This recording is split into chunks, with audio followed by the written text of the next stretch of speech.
leadership, but you're like, I see half the room are allies, I say. So you're like, well, what does it have to do with me? The principle still works the same, whether it's black leadership, cultural leadership, leadership in government. But the conversation that we're here to do today is really, we're here to empower the Black Student Union to start thinking differently about what their role is. Sometimes we just jump into the role and we don't even understand the scope of our impact and the change that is possible that's happening. And one of the things I'm glad I see faculty in here as well is that we need to help them and nourish them on their journey of trying to represent, and what does that look like, right? Because whether you think it or not, how you show up matters, and how you show up differs depending on the audience you're showing up in front of. Is that correct? So if that's true, then we need to make sure that we're communicating in such a way that that audience that needs to be ministered to or served the greatest can understand what we're here for. And so we just spent the first hour with these young people, and I love these young leaders. These are leaders for now, and we were just talking about the power of creating a vision and what does that look like, because you can't lead without vision, and we're going to talk about that. So I don't want you to be turned off by the sign. If you're in the room, you're an ally, and hopefully you're friendly, and we're here, but there's something that we can do because we need to learn how to lead, and we need to learn how to lead together. So this is not about fighting the power. It's not about trying to tear down the establishment. It's talking about principles of leadership and how we all fit in to get this common goal together and hopefully take the presence of the Black Student Union to another level, and making them feel like their voices are heard, and then that they take in the ownership of making sure that the voices are heard as well. And if we can agree on that, we're definitely allies, because we want people to feel like they're represented and that their voice matters. Anybody who doesn't feel like the voice matters, that's different. Even if you raised your hand, your voice matters too, even if we disagree, right? Your voice still matters. But I want to make sure that we teach these young people how to lead and lead effectively. So we are in changing and challenging times. Whether you like it or not, change is here, right? We could talk about how whoever is in the White House at the time dictates where we're going and where it looks like, and you can say how lovely or how crappy it is. Either way, change is here. But change does not change the vision. When we have a vision for what our communities look like, when we have a vision for what we stand for, when we have a vision of what our identity is and how we are and how we show up in the places, tragedy does not change purpose or vision. And when you understand that, when tragedy comes and change comes and challenges come, which they are going to happen, we're able to pivot, because we're not looking at what's in front of us, we're looking at what's before us. And what's before us is always going to be greater than what's in front of you. There's a difference, I usually use this terminology, there's a difference between sight and vision. Put your hands in front of your face, right? Does your hand look big? When you put your hand in front of your face, does it look like bigger? Like, man, I got a big hand in front of my head. It looks even bigger than my face, right? And if your head is bigger than your hand and bigger than your face, or your table, that's okay. Okay? This is not the reality. And this is the same thing with life. This is not the reality. It is something that is happening to us right now in the present. And in the present, it looks bigger than life. But is it really bigger than life? No, it's something that we can overcome. It's something that we can go around. It's something, but what keeps me from focusing on what's in front of me is the bigger picture of the future that I'm doing on. Like I said, I got stuff I got to get done. I got a 5-year plan that trumps the 5-year plan that everybody else has, right? It's not going to stop me from living and leading my life, because the world is changing. And if we can get that understanding, we can get not distracted about what's going on around us whenever it's happening, whoever it's coming through, and we can focus on the main thing, which is accomplishing the vision that we have. Does that make sense? Right? Does that make sense? So we're talking about excellence and leadership today, and what does that look like in changing times? So why does leadership matter? This is one of my favorite quotes that I talk about. It says, nothing happens without leadership. Nothing without leadership. Nothing changes without leadership. Nothing develops without leadership. Nothing improves without leadership. Nothing is corrected without leadership. Nothing advances without leadership. Nothing succeeds without leadership. We are all directly or indirectly being led. That's by Dr. Miles Monroe, okay? Whether you believe it or not, we are all being led by something or someone. I want y'all to start leading on purpose. I believe you do need to be led, but I believe that you also should be leading in something too. And we all have a responsibility to lead. And we're like, well, how do we lead excellently? What does that even mean, leading excellently? That we're being the greatest in our game. That whatever we do, I don't care if it's a group meeting, our group meeting starts on time. I don't care if it's 2 people in the room. If there were only 2 of you that showed up, I would be talking to 2 of you like I'm to a full room. Why? Because that's excellence. We're bringing the best game. Right?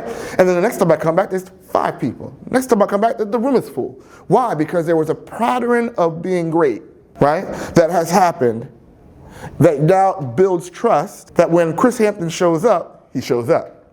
I want that same thing, that whether you're leading your department, whether you're leading a classroom as a teacher, whether you're a student leader, you're bringing the greatest part of you to the front so that people can feel. Because people are also going to follow greatness. They like to follow great things. Nobody likes to follow shabby. Anybody like to follow shabby? If you did, raise your hand, I wouldn't judge you. But nobody likes to follow shabby. We all want to be great. So why, somebody might look at the title and say, well, why black excellence? Why can't black be great too? Right? It's not one over the other. It's not, we were just talking about that in the class. They're like, well, you know, why don't we have a white student union? Why don't you? Nobody's stopping. What's the vision of the white student union? We just want to be great. All right, fine. Your greatness doesn't take away from my greatness. Start your union. I'm not threatened. Why? Because when you're great, you know who you are. Great people know who they are. Great leaders are secure with that. Okay? So why we want to do a catalyst, because when you have good leadership, it starts to correct courses and changes and bad trends, right? And it leads you to a path of future. Visionary leaders are futuristic leaders. They're not looking just at the now. There we go. Okay. So we're looking about black excellence in leadership. We're going to start from the bottom up. We're talking about breaking black barriers. Okay? Breaking barriers is not always showing up and saying fight the power. There's more ways of breaking barriers than saying fight the power. Right? It's a quick way to make yourself a martyr. Right? Not to say there's some people called to that. If you're called to that, you're fine with that. But there are a whole bunch of other ways that you can lead, that you can break barriers and shatter limitations and stereotypes without having to have a pickup sign. And there's a time where the pickup sign needs to be there. But there's different ways that you can lead, that you can do that. But when we're showing the black excellence experience or the leadership excellence, we're breaking barriers. We're breaking that status quo. We're breaking limitations that have been placed on us, whether it's by yourself, by the community, or other communities. We're breaking that barrier by showing that there's another way to be. That's that excellence that we're talking about. Empowering others. Leadership is not about you being in front of the people, it's about you leading people. So if you call yourself a leader, I think John Maxwell says, if you call yourself a leader and there's nobody behind you, you're just taking a long walk. Right? No, leadership is about empowering other people, which means that as a leader, you're supposed to be focused on the needs of the people that you're leading, not your agenda. When you're empowering people, you're showing people that you care for what their needs are just as much as the leadership vision that you're doing as well. You can't empower someone you don't care for. So we need people that are going to be advocates, and that's why we have our allies in the room. Our allies are in the room because when they understand that Black Student Union is not about black superiority, but it's being able to provide access for their community, being able to provide support for their students, to be able to have a great Ivy Tech experience, but we're doing it through the black experience. We want to be able to give all the resources that we can, it's like on there, can identify with the black experience, can have a great Ivy Tech community college experience. We all want that, right? Yes, sir. Crickets. Crickets. Call one every student on the campus to have a great Ivy Tech community college experience, right? Yes, sir. Right. It just so happens that the mission is being accomplished through the Black Student Union. When we realize that separate is not divisive, you realize that we're still accomplishing the Ivy Tech mission by empowering black students to be able to have the best Ivy Tech experience. Now, they're in the process of building their vision. Right? So we set the parameters of that. That's going to develop with them. But you understand that this is not about having one over the other. You can be able to empower each community, and as a collective community, we're still growing, and they're not feeling like they're missing out or their voice is being drowned out because we have leaders that are representing the culture in the midst that are standing out. Does that make sense? Black excellence in leadership is about driving innovations, not doing it the same way, not saying that every black Black Student Union event has to take place in February. That's innovation outside the box, because it's more than just civil rights. We have stuff that we can share, that we can do. There's stuff in the community that we can do. When you start to impact other communities and serve communities outside, it brings more people into your community. So they're talking about driving innovation, leading with creativity, thinking outside the box of what has already been done, right? That's Black excellence that we're saying. Now, could that be again? Black excellence is just a roadmap for everybody excellence. So you could take that principle and apply it anywhere. The last one is cultural pride and authenticity. Everybody shows up differently. And by them being able to have it in an avenue that they can show up and their voice is heard, and maybe create discussions that we would not be able to have if we were not in the same room. There's no problem with having cultural pride. If we just had St. Patty's Day, right? There's no problem with St. Patrick's Day. The Irish have their day, and that's their day we party. I have some Black Irish friends too. That was kind of nice to see, right? And you find out that by participating in that event that, hey, I didn't realize there were Black Irishes. There are Black people everywhere, right? But there's an experience that a Black Irish person has that I don't have. And by having these come together to share the experience, you learn something about somebody that you didn't know before, and they can be authentic in how they show up, right? That's what the purpose of Black leaders stepping up and being able to understand what the authenticity, what the leadership looks like. Now we have that, we understand that it's not a superiority thing. Our leaders are leading through vision. Say vision. Vision. We talked about sight, and we said sight is what's in front of you, vision is what's in front of you. So vision defined as vision is a clear mental picture of a preferable future. It's a possible future that we're looking to build. Vision guides you, so it gives you direction. It transforms your dreams into achievable goals. Vision inspires you because it draws other people. Do you realize that people are drawn to vision and not causes? Right? Some people are like, I have a cause. And you know what? It turns into a cause. Yeah, it's another cause. I have a cause. No. How many causes that are out there? You could probably name, from the time you walk, you could be talking causes all the way till you got to your seat. Right? And you realize that people are not attracted to causes. What they are attracted to is the big picture. And a lot of times what happens with excellent leaders is that they have the ability to create the big picture in such a way that it's beyond who they are, and the people that are looking at the vision see themselves in the vision and say, ooh, I want to do that. Ooh, I want to help this cause. Ooh, I see myself in that. I see myself being a part of the movement. Whatever movement you're doing, people are responding to the movement because they see the vision. And we have to be better at what the vision is. Next screen. And that's why I don't do PowerPoint. So we can talk about here. Okay, so we talk about, you know who that is, right? Dr. King. So the great example of vision is Dr. King's I Have a Dream. And when I look at the I Have a Dream speech, I look at it from the mindset of this, we call it Dr. King's dream, but it really is Dr. King's vision. When you read the I Have a Dream, it says, I have a dream that one day that even in the state of Mississippi, a state sweltering with heat and of oppression will be transformed into an oasis of freedom and justice. I have a dream that my 4 little children one day will live in a nation where they will not be judged by the color of their skin, but by their character. I have a dream today. I have a dream that one day in Alabama, with vicious racists, with its governor having his lips dripping the words of interposition and nullification, that one day right down in Alabama, little black boys and black girls will be able to join hands with little white boys and white girls as sisters and brothers. I have a dream today. It said, I have a dream that one day every valley shall be engulfed, every hill shall be exalted, and every mountain shall be made low. The rough places will be made plain, and the crooked places will be made straight, and the glory of the Lord shall be revealed, and all flesh shall see it together. This is our hope. This is the faith that I go back to the South with. This is the faith we will be able to hew out of the mountains in despair a stone of hope. With this faith, we will be able to transform jangling discords of our nation into a beautiful symphony of brotherhood. That was Dr. Martin Luther King Jr.'s dream. But by the definition of vision, what he was doing was telling you of a dream. But the difference between the dream and vision is in your head. Vision has a plan to it. It has a direction. So I come to say that Dr. King had a vision. Why? Because he was working the plan out when he was sharing this of what he saw. So is your vision a dream, a wish, or is it a vision? You actually have strategy and plan for it. And that's the difference. That's how leaders lead, right? So it's so more than just, I have a dream.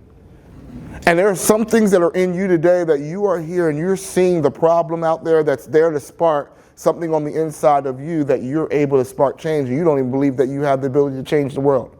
But you can be able to change the world if you can move from the dream to vision. What are your plans? How are you going to strategically make this happen? How are you going to make the change happen? All right? So we talked about that. We said the vision of freedom. He saw the vision of equity. He saw the vision of unity. And he saw the vision of hope. And in every one of those things, up until the day he died, he was working it out and working the plans that he had to make our place better. That the reality that we are in today was because he went from dream to vision. Okay? Next. So we talked about the dream, we talked about the vision, and we talked about action. And dream, again, is that aspiration, that wish. Dream with clarity and conviction, but it's nothing until we put action to it. So excellent leaders are visionaries and they have action. Next screen. Okay, so I gotta say, next screen. So let's cut right there. So vision also provides direction and purpose. And we were sharing this in our lesson earlier today about how it's not a dream unless you have direction. You gotta have purpose. So once it gets out of your head and you start putting plans, your plans are about creating that purpose. It becomes your navigational tool. So when we say that leaders are leading by vision, they're leading by the vision and they're running everything that they're doing through that vision. So when we talk about where we're doing and the change that we want to make on the campus, does it match, first of all, does it match the campus vision? Second, does it match your student union vision? And that stops all those outside voices saying we should do everything else but the vision. Have you ever get people that are lost in doing stuff and they don't even know why they're doing it anymore? And then what happens is your attention span drops and you end up not doing anything because you're doing so much. Run everything through that vision. So it could be your navigation tool. It's your destination. It's what's unifying the force. Okay? So on campus, the representation that we want to see on the campus, if you want to see more black voices on the campus, we have to make sure that we're unified by the same navigation tool, that we're unified by the same destination, that we're unified by the same force, and we all have the same motivation fuel of moving forward. Again, you should run everything through the vision. I was sharing with the other class the other day, I was like, you should be running, when you're thinking about your purpose in your life, leaders, you should be running who you date through your vision. That's how deep that is. Because if you live long enough, you've been married like me, I'm glad I got my wife. My wife took us a long time to get on the same page, but we're on the same page now. But if my wife and I were not on the same page, could we walk together in agreement? Because we're doing two people. The whole word of fellowship is talking about being in the same boat, going in the same direction. We can't be in the same boat and we want to go forward and she wants to go backwards. So we run that, how you do that and how you avoid that. All your relationships, you start running through your personal vision of who you are. And that'll be your navigational tool, your clear destination, your unifying force, and your motivational force. So I want to go to the types of leaders. I want to talk about the types of leaders in this section. Because when you understand that, there's the other point. Leaders also understand the value that the reason why they are here today is because of relationships. Right? When you think of relationships, what comes to mind? What's the word that comes to mind when you think of relationships? Now I'm gonna open it up. Talk to me. Networking. Anybody else? Community. So that networking, community. What happened? Communication. All those are a part of relationship. It's all there too. You said you're building trust, right?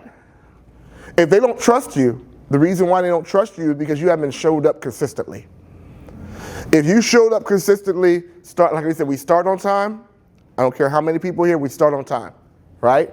Because what happens if you create a culture of starting on time, people will start to come early. I come from the old church world where we started and we were waiting for people, and church ended up being extra long because we were waiting for people. But what happens is we set up a cycle that because people knew that we were waiting for people, they would come what? Later. And when we made your mind to start on time, we start on time, and we started on time, and now people come 15 minutes early. They trust that we're going to have an excellent process, right? We communicated that we're going to do what? Start on time, right? And we're going to start on time with or without you, right? And what happened was because we did that, it created growth because of our consistency. And then you also have mutual support. And I appreciate you showing up because we need allies. The mutual support comes in when they see that there's an excellent vision.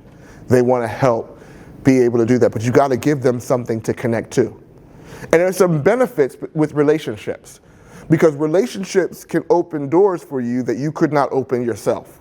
There have been positions, because I started off as a community leader. I helped in my community start an open mic 8 years ago in the city of Camden, New Jersey for young people to develop their art. And whether it was spoken word, whether it was art, whether it was painted art, I have paid for of kids that were painting while they were live, and my room has their paintings in there. Why? Because I created a safe space for them to be able to show up and consistently. Where I'm in a city that has a reputation for murder and crime, we have never had anybody stabbed, no fights, no nothing. We created a peaceful haven in the middle of chaos at that time. And 8 years strong, we have 50 to 60 people that rock it. That looks like a concert in there when we get done there, right? The only reason why I can have 50 to 60 young people in a place and not blow up is because we were consistent. Two, they understood that the leaders that were in charge cared more about them and their gift than about what I can get from them. And now they serve the vision and they protect the vision. And now this old fogey that don't know nothing about music no more can sit back in the back of the room, turn the camera on, and they can lead now because they got merchants and support, and now they have ownership, and now they're taking it to another level. And now I can sit back, and now I can have a legacy that lives on behind me because we set up a structure and a standard and a vision that they can follow.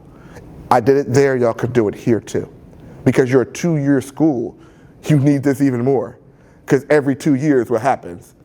You're always starting back over again. But when you can do this, you end up creating a process and a vision that lives on beyond you, and then the next generation can step in and innovate and take your vision to the next level, because the vision is vision. Does that make sense? Any questions? Any questions? Am I in the room? Yes, sir. All right, I just want to make sure I'm in the room, all right? Online question. It was, how do you move from dream to vision, and how do you make the plan? Like, how do you? Ooh, that's good. That's not even in the notes. That's good. All right, how to move from dream to vision and make the plan. Well, the first part about a dream is that you have to believe the dream is possible. If Dr. King said, I had a dream, and he went back to sleep and did nothing with it, the dream would only be a dream and wished.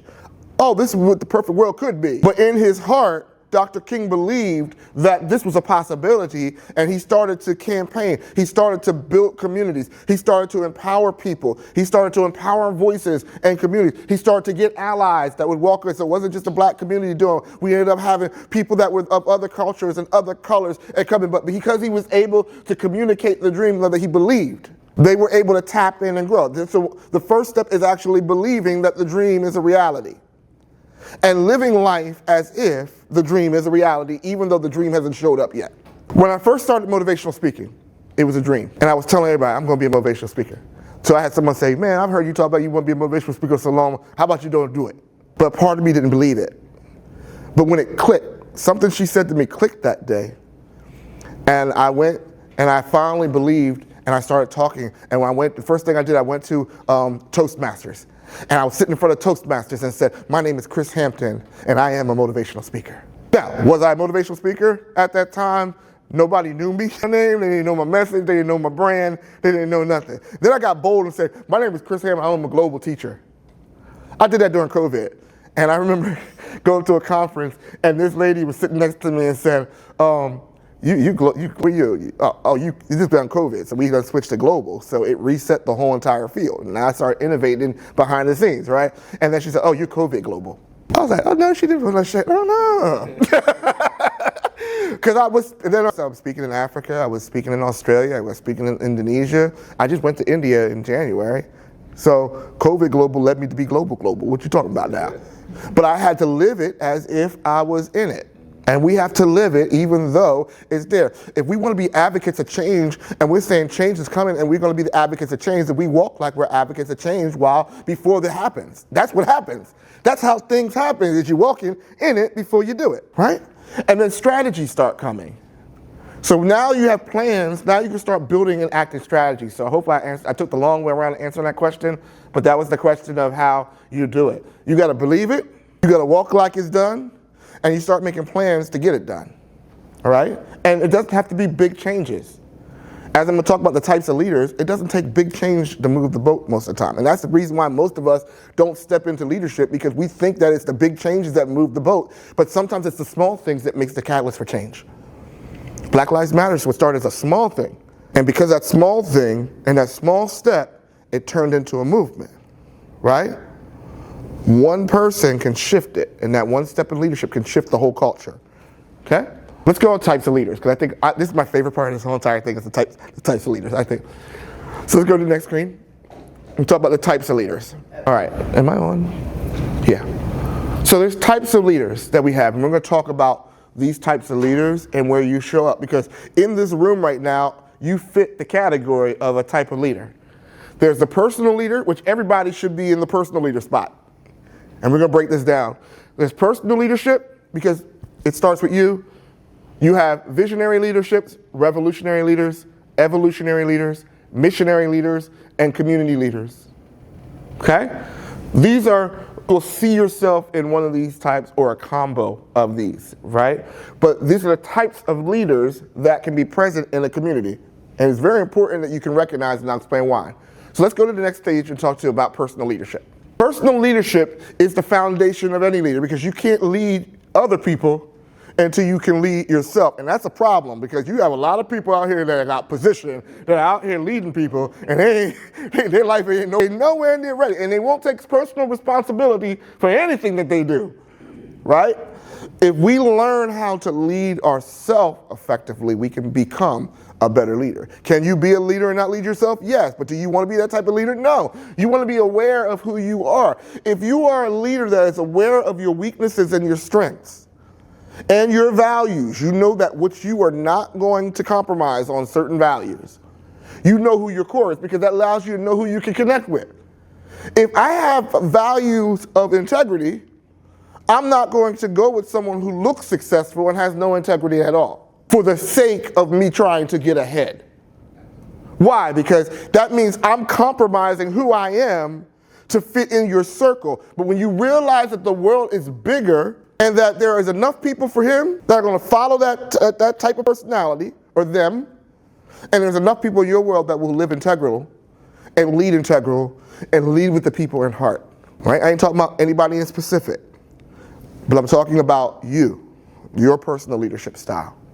When you understand that, you can lead effectively, because then I know the type of people I need to connect to take my mission, to the next level. You have self-discipline. You learn how to manage your emotion. I have a book that's called The Everyday Leader for Everyday People. And this is what we talk about in that book of everyday leadership, is that you have to be able to know who you are and know what you can do and manage your emotions. One of the things we were talking about in the room the other day was mental health. You need to be taking care of your mental space as a leader. How many leaders you know that are unstable in their minds? Don't look to the left, don't look to the right, just look straight forward. You're unstable in your mind, and you're leading people because you never took the time to take care of yourself, right? You can't even lead your family right when you can't even devise when to turn the work off and when to come home, right? You got the personal leadership. This right now, leadership is a skill. It's something that's developed. It doesn't just happen. If you're thinking that leadership is just going to happen and this is all just going to magically appear, that's why you're still standing in the same place you are, right? Because you think it's going to magically appear, but this takes work. So before you try to lead others, you have to learn the science of leading you first. What books are you reading on personally leading yourself? Okay? If you know, I'll start with John Maxwell. John Maxwell's excellent when it talks about how the leadership and how it works. But a lot of that stuff talks about you got to lead you first. And you got to be able to treat people how you want to be treated. If you don't know how you want to be treated, you're going to treat everybody else like any old type of way, right? So it's very important. And that you don't gloss over the personal leadership. And how you do that is through self-development and then also making sure that you have accountable. Great leaders are accountable. What I usually do is when I look at leaders, I'm looking at who's leading them. My very first question is, well, who are you leading to? Who are you serving under? Who's pouring? And I'm going to ask that next question. It's like, who's pouring into that person? Because every leader needs another leader pouring into them. There should be no coverless leaders. Everybody should be covered, right? And covering is not a bondage. It's not like chains. Covering is to protect you. Because when you have a leader that's leading another leader, they're able to see what's missing and see the areas that you're missing. When you're covering someone else, you're able to see their blind spot. So you want to make sure that you're covered so you can have someone looking at you at all angles. But there's some leaders that don't want accountability. And when they don't want accountability, they just want to do what they want to do. They want their ability. And what happens is it may be successful for a period of time, but longevity is not there. Because when you walk into your frailties that we all have, you walk into your character deficiencies, which we all have, you're exposed and it's blocked and people can see it, and then people end up walking away because you don't have nothing there to cover those areas and protect yourself from those areas. Does that make sense? Yes, sir. All right, the next one is the visionary leader. So we've been talking about the visionary leader. And the visionary leader is the one that's the forward thinker. They're the one that sees ahead of time. They see before you get there. Okay? Every leader should have an access of having this visionary portion of them, but there are some people that are just strictly like visionaries. They're all big picture. And the problem with visionary leaders sometimes is they see the big picture, but all this stuff under here needs help. And that's why we need these different types of leaders, because if we understand the visionary, he sees it and he can see the pitfalls, he can see what it takes to get there, but he doesn't have the support, or they don't support structures set up to hold them. So they're constantly dreaming visions. And it's like, are they in reality? I'm serving ministry. My pastor was looking for a building, and it was a little bit bigger than this, and was attached to a laser tag. And he walked into the church. Well, that was the church. It was laser tag at the time. He walked in the building, and I walked behind him, and all I saw was this pitch black room. Okay, the sanctuary over here, the children's ministries are here, and I was like, well, if you say so, Pastor, because all I see is this black laser. But then he came and built that building. And then he also built 2 other buildings, so now we're in a huge building that we're in now. And it took vision. And I learned 2 things on that. I learned about supporting a visionary, that I don't put my mouth on someone else's vision. I don't see that. We didn't see that. You had that crab in the barrel. I don't see that. I know in our culture, we will look a second, right? And we'll say things. And we'll look at the vision. And instead of seeing yourself in the vision, what you end up doing is you talk yourself out of supporting the vision because you choose to use your eyes instead of the eyes of the visionary.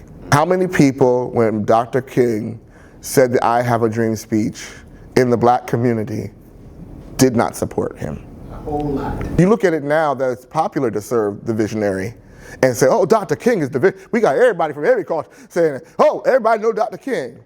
But his own people he was talking to during that time. You know, if we could talk the end of the book because we read the book. But you got to also talk about the people that are living in that book, right? And you look at that and you say, wow, why didn't they see that? Because they were conditioned to see a different way. My granddaughter, we were talking about the white and black fountains, and she said, I wish they would. She's 5 years old. She was hot all by herself. And because we don't teach our children, I could let her be angry. But I had to teach her the history of it so that she understood how we got there, to how we got to the point that she can have white friends, black friends, people that are outside her. And when it looks like the culture looks like it's going back to the way it used to be, we can still go back and say, no, look, we have this way, and this is why we believe what we believe, right? Visionaries help paint that picture. We need your support. How many of you are visionary leaders? You can keep on seeing things. You see things. Well, visionary leaders can't be visionaries by themselves. You're going to need other leaders. Let's go to the next one. Here's my favorite one. Revolutionary leaders. Now, when you think about revolutionary, you think fight the power. And yeah, they are the fight the power people. Okay, but you need revolutionary, especially when it comes to justice. I heard a quote the other day that came up and it said, justice is not done from the top down. Justice is done from the bottom up.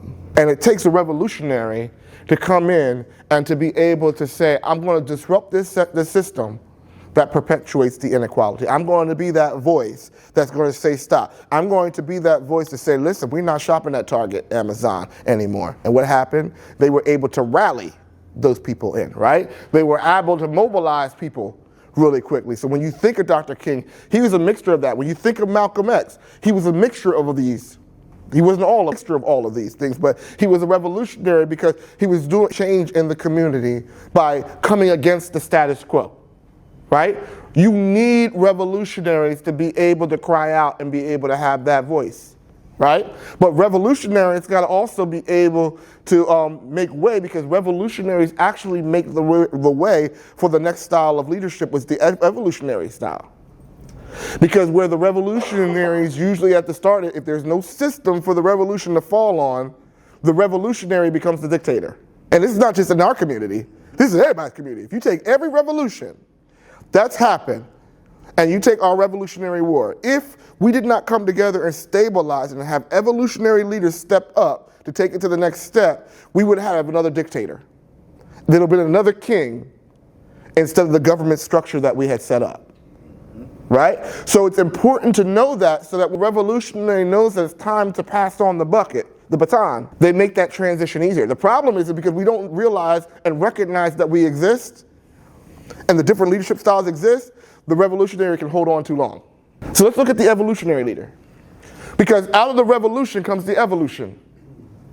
And these are the leaders that come from inside of the system to take it to the next level. And the reason why sometimes the revolutionary leader cannot be the one that does it, with the exception of like a Nelson, is because unless the revolutionary has the evolutionary gene in them to be able to take it to the next door, to set things in order. An example of someone who was able to do that was Nelson Mandela. Nelson Revolution was a part of the revolution, and when he became the president, he could not be the revolutionary anymore. He had to be the evolutionary leader. And the evolutionary leader is the one that sets up the structure for the next generation to follow and to make sure that the chain maintained. Does that make sense? Okay? And that's important. That's the next one. Missionary leaders, okay, are leaders that are called to basically to serve a specific need in the community. So an example of a missionary leader would be like a Reverend Barber. Do you know who Reverend Will Barber is? Okay, Google him. If you're in the black community, he does the Poor People Campaign, right? And he's out in North Carolina, I think, when he's dealing with poverty as a whole. And because poverty not only affects the black community, it affects the white community as well. It's a unifying factor. But he is an advocate, and he's dealing with a specific goal. So you don't hear him ever talking about anything else but the Poor People Campaign and how it's affecting the black community and how it's affecting communities outside, and how poverty is something that we all should be aware of. Now, you could look at him and say, well, why ain't you over here marching on this event? Or why ain't you here marching over that? That's not his lane. And when we understand as missionary leaders, we all have a lane. And I understand my lane, but my lane still contributes to the bigger vision. Again, there's reasons this is set up to divide you. And when we do that and we have an attitude towards each other, we end up helping the system divide us even further. Right? So we need missions. So how many missionary leaders are in the room? Okay? How many evolutionary in the room? Okay? How many revolutionary leaders? You know who you are. You got revolution written all over you for some brother. It's just all over you. But we need the revolution, right? And then we go to the last one, community leaders. Is this good? So the last one is community leaders. And these are people that serve the community as a whole. So when you look at me in Good Vibes, I was a community leader, right? I was helping people to find their identity. I ended up helping them to get out the vote campaign. Because when I realized that 77,000 people in one Hampton, New Jersey, and we found out that like 23,000 of them were the only ones that vote. And then I looked at it and said, how many of you are of voting age and above? Then we started to empower you, get their vote out. Because that little bit of vote could have shifted the difference in local community politics, right? It's the little things that make the difference. As a community leader, you could be a leader in education, which is there's a tackle right now, the economic development, the civic engagement, health and wellness, that's available in our communities, youth development, arts and culture. There's so many different ways that you can make your community work for you. How can you make your community different? How many of us complain about our community? I do. Come on, I know y'all complain. Come on, we all complain, right? But you see the reason why, because you know the follow-up, what are you going to do to make it better? When I ask about who's complaining, everybody's like, yeah, but this is last, yes, I'm going to load a question. Because exactly what I was saying when I learned myself, I was complaining about my city. I was complaining that every time a child died, and I would notice that once I got involved, I started noticing cycles. A child will get shot, and all the churches get together and say, we're going to have prayer vigil. Like that prayer vigil was going, and listen, I'm spiritual. I'm a Christian by nature, so I believe in power of prayer. But every time the child gets shot, and we still doing the same prayer vigil. And then 3 weeks later, after the news title goes, what happens? They go back to sleep again. Don't let nobody tell you not to be awake. The opposite of woke is what? Sleep. And the people that are telling you not to be woke, they're telling you to go back to sleep. Do you get anything done when you sleep? So stay woke. Keep your eyes open. Stay awake. What changes can you do in your community that can be a small thing that shifts an entire culture? That's the power of a community leader. Now, we need all of them. Next screen. We need all of them. And when you recognize the value of each of these styles that bring, you understand that they are like 5 fingers, right? So you have 5 fingers, right? You notice if one of the fingers is missing. You might not like this pinky, right? But if that pinky was missing, you be doing this would weird without that pinky being there. So when you realize that we are all connected and we have it, we start to create spaces for that instead of treating the revolutionary as the dirty stepchild. The revolutionary has a place. And then the revolutionary understands that when the time comes, we need to be able to pass it to the evolutionary leader. The evolutionary leader steps up and realizes that the evolutionary leader can't take it all by themselves. We need missionaries and we need community leaders. And then the visionary who's up in front realizes that they can't see it all, they can't hear it all, and they can't do it all, so they realize that we need the support of all the others to be able to do that. We end up collaborating and not colliding. And how many times whole branches of government, they don't collaborate. We see more collision than we see collaboration. There was a time where you could see the two sides working together, even though they didn't agree on everything, they could work on that. Now we've gotten to the point it's total train wreck, total collision. And is anything really getting done? So you need to talk to people that don't agree. You need to hear the revolutionaries on both sides. But realize we need to be able to have the different styles to come together so that we can get a common mission. If these fingers are not working together, they're working apart. And do they work well apart? Can I do anything like this? It's when I come together like this that we can get stuff done. We got to flex our movement, especially in our community, because this is the Black Excellence in Leadership. I'm talking to y'all too. We have to do better doing like this. All right? Next. Okay? You're like, well, how do I do my purpose? I'm going to end with this. How do I discover my purpose as a leader? All right? Well, again, it starts with what you're passionate about. What are you passionate about when it comes to your community? What are some things that you see right now that whenever you see it, it gets to the point like, I just got to see this change happen? Start with what you're passionate about, because your passion fuels your purpose. Okay? Pain. What is it you're looking at your community and like, this is like a pothole, okay? That's in front of my house, right? They ain't doing nothing about that pothole. That messed up my alignment. All I'm doing right now is complaining about it. What is the pain point that's going to make me say that it's pain enough that I need to change? Some things that you have come out of. You may have come out of opioid abuse. The pain that you went through could be the pain that drives you to help someone else not go through that pain anymore. Domestic abuse, you're going through that. What's the pain? You could be doing advocacy. You could be the community leader now. What is the pain point, right? The other one is, what's the problem? If you can see the problem, you have the potential to fix it. The problem is, we see the problem and we think that someone else is going to fix it. So we said what? Passion. We said pain. We said problems. What are you phenomenal at? Some things we're just plain old gifted. Are you using all your gifts, your talents, and your abilities to make the world better? You are gifted in what you're gifted to for a reason. The problem is we compare our gifts to other people. I would never thought that I would have been a commissioner for the college, for the city that I only lived there for like 8 years, 10 years. I never would have thought that I would have been able to help create the curriculum for anti-bullying and help being a part of making an ordinance in the city of Hampton to make anti-bullying like an issue.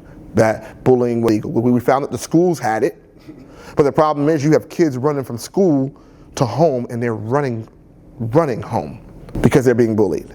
We were able to create law. I didn't never think I would be a part of that. Never thought I would have gotten the Presidential Achievement Award for service. It was a bunch of little things that I was doing that made the difference. And for you, it's a bunch of little things that you can do that creates the change for your community. Last screen. How do I lead? Lead from where you are.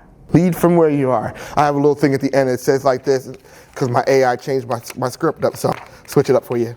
But I said this: be great where you are, serve from where you are, impact the community from where you are, change your life from where you are, challenge and change your college for the better from where you are, embrace your future from where you are, lead from where you are. That's how it starts.